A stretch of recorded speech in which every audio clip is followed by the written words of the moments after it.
যে তার ওয়াইফ অ্যাডাল্টারিতে আছে এবং সেই জন্যে তাকে মেনটেনেন্সটা দেওয়া বন্ধ করা হোক, এইভাবেই কিন্তু তিনি পিটিশনটা করে।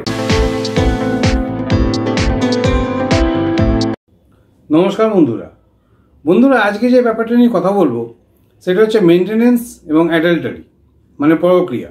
ব্যাপারটা হচ্ছে যে মেনটেনেন্সের সময় অ্যাডাল্টারি যদি প্রমাণ করা যায় বা সেরকম অবজেকশন যদি স্বামী তোলে, তাহলে ডেফিনেটলি কিন্তু মেনটেনেন্সটা না হওয়ার চান্স বেশি থাকে।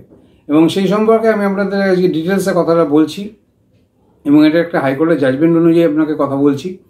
ব্যাপারটা হচ্ছে যে এখানে যে স্বামী স্ত্রীর মধ্যে যে ডিসপুট হয়, যে গন্ডগোলটা হয়, গন্ডগোল হওয়ার পরে স্ত্রী ফ্যামিলি কোর্টেতে একটা CRPC 125-এর একটা কিন্তু মেনটেনেন্সের কেস করে এবং ফ্যামিলি কোর্ট থেকে যেটা করা হয় যে মেনটেনেন্সের কেসে ওয়াইফকে পার মান্থ 7,000 টাকা করে কিন্তু মেনটেনেন্স দেওয়া ঘোষণা কিন্তু ফ্যামিলি কোর্ট করে। কিন্তু স্বামী ব্যাপারটাতে খুবই অরাজি থাকে এবং স্বামী তখন এই যে ফ্যামিলি কোর্ট যে ঘোষণা করেছে যে 7,000 পার মান্থ ওয়াইফকে দিতে হবে, সেটা কিন্তু হাইকোর্টেতে চ্যালেঞ্জ করে এবং হাইকোর্টেতে স্বামী বলে যে তার ওয়াইফ অ্যাডাল্টারিতে আছে, মানে পরক্রিয়ায় আছে, তার ওয়াইফের সঙ্গে অন্য কোনো পুরুষের সম্পর্ক আছে, এটা কিন্তু তিনি অবজেকশন জানিয়েছিল।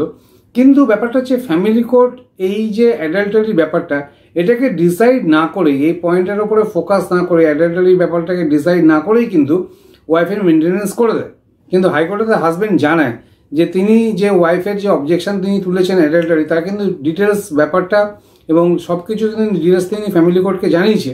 তা সত্ত্বেও কিন্তু ফ্যামিলি কোর্ট এই পয়েন্টের ওপর ফোকাস না করে, এই ব্যাপারটার উপর কোনো ডিসাইড না করে কিন্তু ওয়াইফকে মেনটেনেন্স করে দেয়। এবং হাজবেন্ড এটাও বলে যে তিনি হাইকোর্টে এই ব্যাপারটা নিয়ে চ্যালেঞ্জ করছেন যে তার ওয়াইফ অ্যাডাল্টারিতে আছে এবং সেই জন্যে তাকে মেনটেনেন্সটা দেওয়া বন্ধ করা হোক, এইভাবেই কিন্তু তিনি পিটিশনটা হাইকোর্টেতে করে। তো ডেফিনেটলি হাইকোর্টও কিন্তু স্বামীর কথাতে একমত হয় এবং হাইকোর্টও বলে হ্যাঁ এরকম লতে প্রভিশন আছে, ডেফিনেটলি আছে। যদি অ্যাডাল্টারি গ্রাউন্ড এরকম থাকে, যখন মেনটেনেন্স ঘোষণা করা হবে তখন অ্যাডাল্টারি গ্রাউন্ড যদি স্বামী অবজেকশন করে, স্বামী যদি সেরকমভাবে কোর্টকে বোঝাতে পারে, তো ডেফিনেটলি এই পয়েন্টটা ফ্যামিলি কোর্টের অবশ্যই দেখা উচিত ছিল।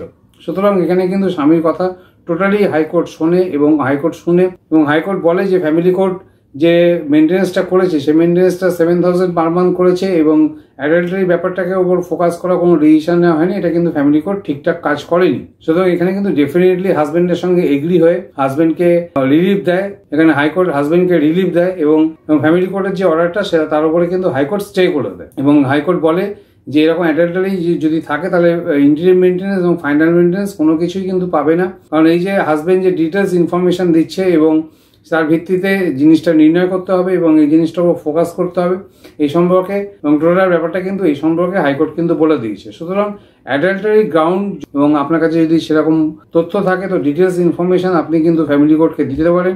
আর ফ্যামিলি কোর্ট থেকে যদি মেনটেনেন্স ঘোষণা হয়ে যায় তারপরে কিন্তু হাইকোর্টে আপনি ডেফিনেটলি চ্যালেঞ্জ করতে পারেন।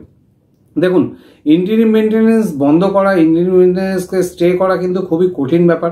অনেক স্বামীরা এরকম ভুক্তভোগী হয় যে স্ত্রী অ্যাডাল্টারিতে জেনেও তাকে মেনটেনেন্স দিতে হয়, কিন্তু এটা একটা খুব ভালো জাজমেন্ট, হাইকোর্টের জাজমেন্ট। এখানে কিন্তু হাইকোর্ট কিন্তু হাজবেন্ডের কথাতে একমত হয় এবং যে অর্ডারটা হয়েছিল ফ্যামিলি কোর্ট থেকে সেটার উপর স্টে লাগিয়ে দেয়। সুতরাং এটা কিন্তু খুব ভালো জাজমেন্ট। আপনারা যদি জাজমেন্ট নিতে চান তো নিচের নাম্বারে, লিগাল ডিসকাশন নাম্বারে আপনারা ফোন করে জাজমেন্টটা নিতে পারেন এবং জাজমেন্টের টার্মস অ্যান্ড কন্ডিশনটা আপনার কমিউনিটি ট্যাবে একবার দেখে নিতে পারেন। এবং লিগাল ডিসকাশন আমি সবসময় করে থাকি, মোটামুটি দুপুর 3টে থেকে রাত্রি 10টা, 10:30, 12:30 হয়ে যায়। তো আপনারা যোগাযোগ করতে পারেন। আপনাদের যদি কোনো রকম লোনের প্রবলেম কিংবা যদি আপনাদের কোনো রকম ফ্যামিলি প্রবলেম, স্বামী স্ত্রী প্রবলেম, সাংসারিক প্রবলেম থাকে তো আপনারা লিগাল ডিসকাশন অবশ্যই করতে পারেন। যেটা আপনারা সবাই জানেন আমি লিগাল ডিসকাশন করে থাকি। যাই হোক, আপনাদের একটা ভালো জাজমেন্ট আমি আপনাদেরকে বলে দিলাম এবং আপনাদের যদি জাজমেন্টের কপিটা দরকার হয় তো ডেফিনেটলি আপনারা কন্ট্যাক্ট করতে পারেন। তাহলে এই বলে আজকে ভিডিওটা এখানে শেষ করছি। নমস্কার, ভালো থাকবেন। Thank you for watching this video. Thank you.